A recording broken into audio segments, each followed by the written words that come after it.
All right, so if we're going to take R-rated movies, Okay. watch all of them is probably wrong. Correct. Watch none of them is probably wrong. Correct. Yeah. So, what do we... I guess my question is, I'm not looking for an actual line on this one. Oh, okay. That's Okay. new. Okay.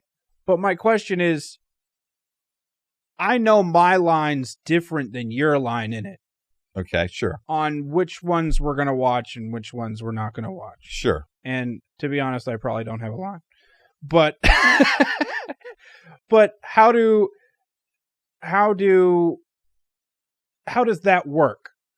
So what does the church teach about? Because I've heard sermons, don't watch R-rated movies. Sure you have. I listened to a whole sermon when I was in church a long time ago about Shrek. Okay. Literally, the whole sermon was about Shrek and should we really be taking our kids to this movie?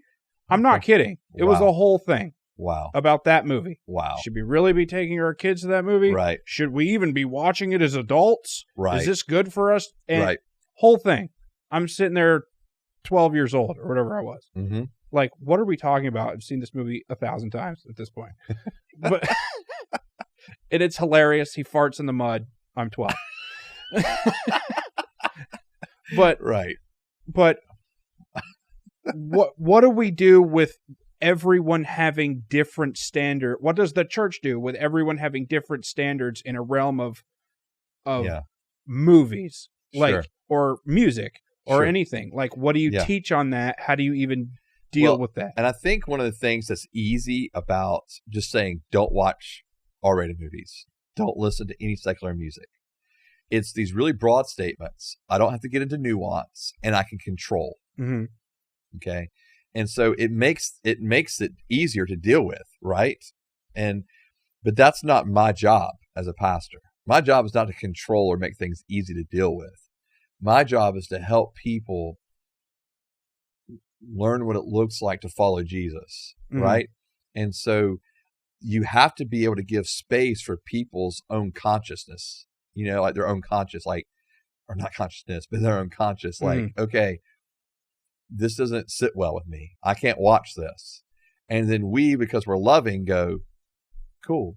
I'm not going to ask you to watch it with me. Right. Right. And so we honor each other's lines or seemingly lack thereof, And so, and I think because that's harder, right? Right. Like it's harder to learn the nuance. It's harder to learn. There's not just easy answers across the board. Mm-hmm.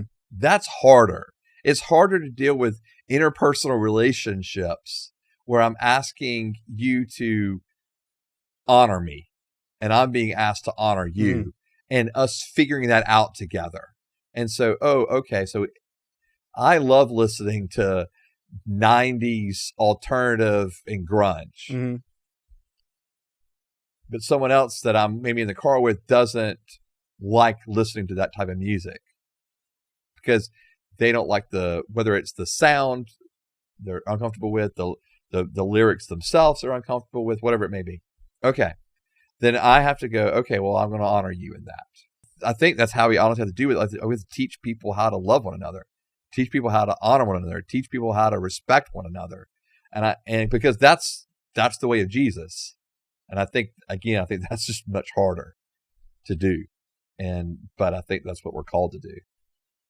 Yeah, I remember growing up because I was I'm into movies, right? Okay, right. It was my whole thing. Gotcha. I remember growing up and there was some website in the 90s where they would watch everything and say whether it was okay for Christians to do. Right. And I was sitting there going, well, there's Christians running this. Right. So they're watching everything. I guess I want to be one of them. Right. Right. Apparently it's okay. Right. If you're doing it so that everyone else can be legalistic and not watch anything, apparently that's fine. Right. So everything you said was a lie. There's people running this site. Right. I don't get it. Right. Is that okay? Who knows? Right. Or like, and you're right. And I think even sometimes the craziness of it, right? Like, in other words, don't watch X, Y, and Z. When I was a college student, how many sermons did I hear about Braveheart? I don't know if you ever heard, like, you were younger than me, obviously. No, I've watched Braveheart. Yeah, you watched Braveheart. It's in there. Right. You got it. Braveheart's a great movie. Yeah. Braveheart is not, it's not clean. No. It's got violence, it's got sex, Mm-hmm. right? And so, and it's got nudity. A whole lot. Yeah. I mean, like, so but then I heard sermons from people talking about Braveheart, and I understand they're using, William Wallace and what he stood for and those kind of things, but they're directly, like, the pastor's directly referencing the movie. He stood for that woman that took her clothes off.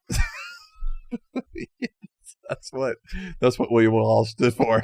So, but like or even being shown clips, but then being told, but don't go watch the whole movie. Right. Well, didn't you? Right. And so, how'd you find these clips? And I think that's where everything becomes very, like you're talking about, like, hold on now. Right. And I do think that's why it's healthier for us to learn how to love one another, speak to one another, honor one another, and learn how to do that well, as opposed to just putting these blanket statements across the board that are, in other words, because there's obviously clear black and white statements in Scripture. Mm. What we're talking about is the things that are outside of Scripture, right? How do we rightly deal with these things?